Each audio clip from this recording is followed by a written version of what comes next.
मामपि तु विवक्षा अस्ति काचित् प्रतिविभीषणम्। श्रोतम के विषय में मुझे भी कुछ कहना है जिसमें कल्याण में स्थित आप सब लोगों के कर्ण गोचर करना चाहता हूँ। यह कहना है, मेरा कहना यह है कि जो मित्र भाव से आया है उसका त्याग कभी नहीं करना चाहिए। देखो, मित्र भावेन संप्राप्तम न त्यज्येयम कथंचन दोषो यद्यपि, जिसमें दोष भी हो तस्य स्यायत्मे गर्हितम। ऐसे करने से तो फिर हम अनिंदित कर्तव्य होगा शिष्ट जनों का, जो उसको आए हुए को जो त्याग दे। मित्र भाव से आया है। सुग्रीवस्तस्त्वथ तद्वाक्यम भाष्यम च विमर्श्य च। फिर सुग्रीव ने सुना और अपनी शास्त्र बुद्धि के अनुसार विचार विमर्श करके उसकी व्याख्या इस प्रकार दी। सदुष्प्रवतो जातु लक्ष्यते दुष्ट भावता, कि मैंने इसे बोलते हुए के मुख पर कोई दुष्ट भाव तो देखा नहीं, प्रसन्न बोलता हुआ देखा है। नास्ति संशय, मुझे कोई संशय नहीं है। हर्षित जान पड़ती है को मिथ्याचार तथा द्वारा सुग्रीव के बाली का वध और सुग्रीव के राज्य सब चीज उसको पता है कि उसके कारण यह है। रावण के मित्रो व्याप्य दुष्टो वा कीमेश शनिचर, यह राक्षस है अथवा इस विचार पर बात करना शेष कर नहीं है। इस जो अभी तक बात हुई इसको सुग्रीव ने अच्छी तरह व्याख्या दी इसकी कि ईदृशम व्यसनम प्राप्तम भ्रातरम यज परित्यज्य, कि कौन ही भाई होगा जो अपने भाई को संकट में देखते हुए त्याग कर दे, और कौन ही ऐसा राजा भाई होगा जो संकट में अपने भाई का साथ छोड़ दे, वह साथ न छोड़ दे। तो दोनों ने तो पता चल गया कि उसे वानराधिपतेर्वाक्यं श्रुत्वा सर्वानुदिक्षः च इति होवाच का लक्ष्मण पुण्य लक्ष्मण। अब आगे देखते हैं। सुनकर वर फिर प्रशंसा करते हैं सुग्रीव की। सुग्रीव ने अच्छा समझा कि शास्त्रों का जुदन करता है, जो वृद्धों की सेवा करता है वह इस बातें को समझ सकता है, ऐसी बात जान सकता है। इस सुग्रीव ने जो बात कही कि कौन भाई का साथ छोड़ सकता है, क्योंकि भाई के जो पिता नहीं, जो हमारे पूर्वज थे, उन्होंने इतना अच्छा साथ दिया, एक दूसरे का राज्य उन्होंने बढ़ाया हम सबके लिए, हम अपने पुत्रों के लिए। उन्होंने कैसी कष्ट झेले हैं, तो हम अपने भाई का साथ कैसे छोड़ सकते हैं इत्यादि। तो वो बात को जाना। अवश्य ही ये शास्त्रों का अध्ययन और वृद्धों की सेवा की ही इसने, सुग्रीव ने, तभी यह बात ऐसी जान सका। परंतु इस समय तो फिर इस विषय में श्री राम कहते हैं कि वह प्रसिद्ध है कि एक बात की, यह बात की जो शत्रु दो प्रकार के होते हैं।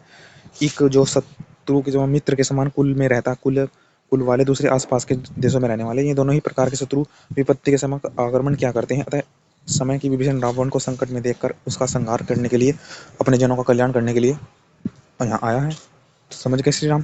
तो सब भाई भरत जैसे और सब पुत्र मेरे समान नहीं होता, पिता के आज्ञाकारी सब मित्र आप जैसे नहीं होते।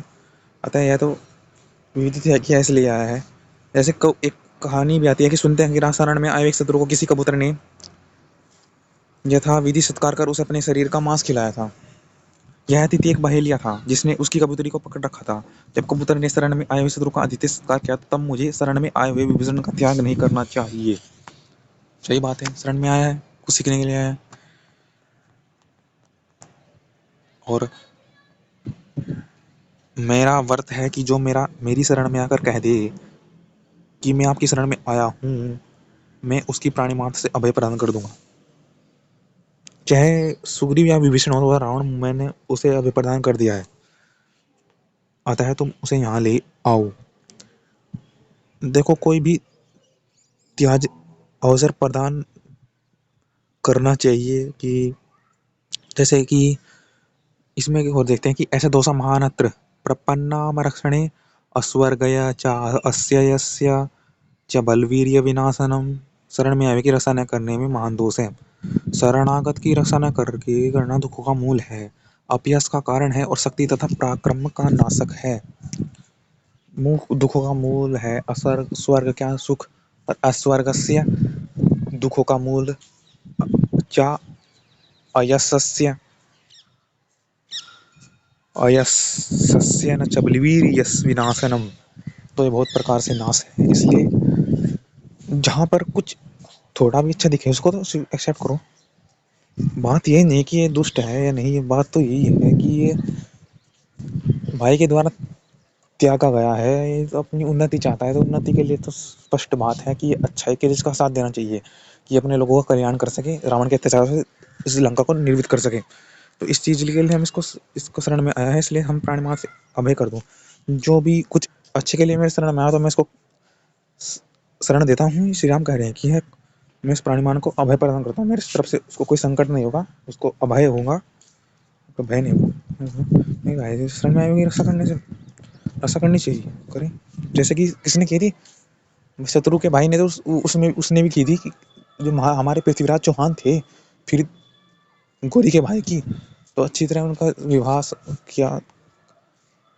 तो वही बात है कि आप देख सकते हैं पृथ्वीराज मूवी में, तो शरण में आए कि तो कर्म जिससे हम बलपूर्वक कार्य करते हैं, वह यश ही चला जाता है जिससे हम बलपूर्वक कार्य।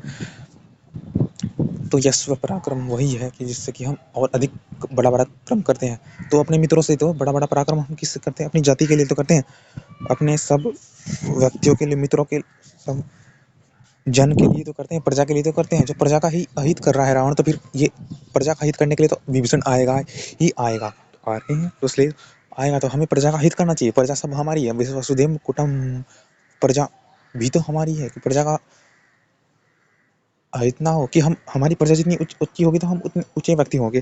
तो ये प्रजा के कल्याण के लिए आ रहा, तो हमें कल्याण का करना चाहिए, कि प्रजा यह है, इसलिए हमें इसकी शरणागत रखना चाहिए, क्योंकि जिससे कि इस लंका का कल्याण, लंका का दोषों से रावण के नुकसान ना हो, हित हो, इसलिए कल्याण के लिए, तो कल्याण के बहुत कुछ करना पड़ता है। ओम ओम ओम।